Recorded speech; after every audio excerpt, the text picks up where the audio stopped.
L'épître de Paul aux Romains, chapitre 13. Que toute personne soit soumise aux autorités supérieures, car il n'y a point d'autorité qui ne vienne de Dieu, et les autorités qui existent ont été instituées de Dieu. C'est pourquoi celui qui s'oppose à l'autorité résiste à l'ordre que Dieu a établi, et ceux qui résistent attireront une condamnation sur eux-mêmes. Ce n'est pas pour une bonne action, c'est pour une mauvaise que les magistrats sont à redouter. Veux-tu ne pas craindre l'autorité ? Fais le bien et tu auras son approbation. Le magistrat est serviteur de Dieu pour ton bien, mais si tu fais le mal, crains. Car ce n'est pas en vain qu'il porte l'épée, étant serviteur de Dieu, pour exercer la vengeance et punir celui qui fait le mal. Il est donc nécessaire d'être soumis non seulement par crainte de la punition, mais encore par motif de conscience. C'est aussi pour cela que vous payez les impôts.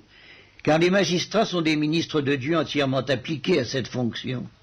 Rendez à tous ce qui leur est dû, l'impôt à qui vous devez l'impôt, le tribut à qui vous devez le tribut, la crainte à qui vous devez la crainte, l'honneur à qui vous devez l'honneur.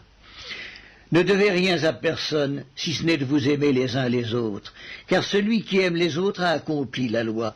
En effet, les commandements, tu ne commettras point d'adultère, tu ne tueras point, tu ne déroberas point, tu ne convoiteras point, et ce qu'il peut encore y avoir, se résume dans cette parole, tu aimeras ton prochain comme toi-même. L'amour ne fait point de mal au prochain, l'amour est donc l'accomplissement de la loi. Cela importe d'autant plus que vous savez en quel temps nous sommes. C'est l'heure de vous réveiller enfin du sommeil, car maintenant le salut est plus près de nous que lorsque nous avons cru. La nuit est avancée, le jour approche. Dépouillons-nous donc des œuvres des ténèbres et revêtons les armes de la lumière. Marchons honnêtement, comme en plein jour, loin des excès et de l'ivrognerie, de la luxure et de l'impudicité, des querelles et des jalousies. Mais revêtez-vous du Seigneur Jésus-Christ, et n'ayez pas soin de la chair pour en satisfaire les convoitises.